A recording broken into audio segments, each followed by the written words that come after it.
China जिसके territorial disputes हैं south China सी में आसियान कंट्रीज के साथ में, और जो भारत के ही टेरिटरीज को खुद क्लेम करता आया है, और साथ ही साथ में आप देखेंगे तो डेट ट्रैप डिप्लोमेसी जो है वो फॉलो करते हैं। क्या वो चाइना आज ब्रोकर ऑफ पीस बनने जा रहा है, और ये जो कोल्ड वॉर 2.0 हीटअप हो रहा है वहां चाइना का रोल क्या होगा, आइए इस वीडियो में हम जानते हैं। तो मार्च 2023 में चाइना ने एक एग्रीमेंट करवाया था दो बड़े दुश्मन का, ईरान और सऊदी अरेबिया का, और ये काफी सक्सेस माना गया था चाइनीज फॉरेन पॉलिसी का, जहां वो खुद को ये दिखा रहे हैं कि उन्होंने अमेरिकन इन्फ्लुएंस को कंट्रोल करा है मिडिल ईस्ट में। और इसके बाद चाइना ने बीजिंग डिक्लेरेशन जो है वो इशू करा है, जहां पर उन्होंने 14 डिफरेंट फैक्शंस जो पैलेस्टीनियन मूवमेंट के हैं, इंक्लूडिंग हमास जो गाजा स्ट्रिप में है और फतह जो वेस्ट बैंक में है, इसी के साथ साथ में उनके जो फॉरेन मिनिस्टर हैं वैंग, उन्होंने प्रपोज करा है एक 3 स्टेप सॉल्यूशन ताकि पैलेस्टीनियन कॉन्फ्लिक्ट को वो खत्म कर सकें। तो आइए अब हम बारी बारी से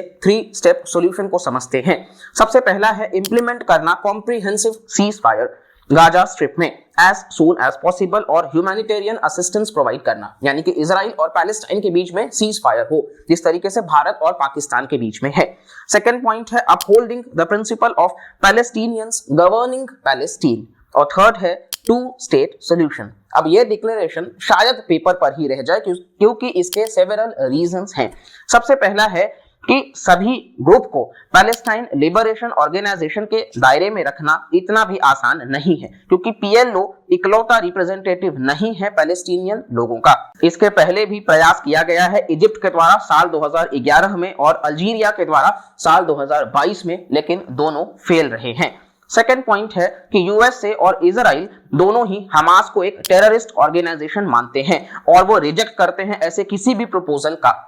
और थर्ड जो मोस्ट डिफिकल्ट पार्ट है इस डिक्लेरेशन का, वो है creation of a truly independent Palestinian state, वो भी यूएन के रिजोल्यूशंस के अकॉर्डिंग। क्योंकि आप सबने 1967 के बाद से अगर आप देखोगे पैलेस्टाइन तो वो सिकुड़ता ही जा रहा है, इजराइल जो है वो अपना डोमिनेंस बढ़ाता ही जा रहा है, और इस बीच इजराइल ने बीजिंग डिक्लेरेशन को साफ तौर से रिजेक्ट करा है। हालांकि चाइना जो है वो यहीं तक नहीं रुकता है। यूक्रेन के जो फॉरेन मिनिस्टर हैं वो चाइना के दौरे पर रहे हैं, और रशिया यूक्रेन वॉर के बाद में ऐसा पहली बार हो रहा है। यहां तक कि आपको ये भी हम बताते हैं कि भारत के प्रधानमंत्री नरेंद्र मोदी भी यूक्रेन के दौरे पर रहने वाले हैं, और ये काफी ऐतिहासिक होगा क्योंकि भारत को कहीं ना कहीं मीडिएटर माना जा रहा है कि यूरोप जो है वो एक तरीके से चाहेगा कि जल्द से जल्द इस चीज के ऊपर कहीं ना कहीं प्रतिबंध लग सके कि रशिया यूक्रेन जो है उनके रिलेशंस स्टेबल हो सके, जो कि मुश्किल है अभी भी।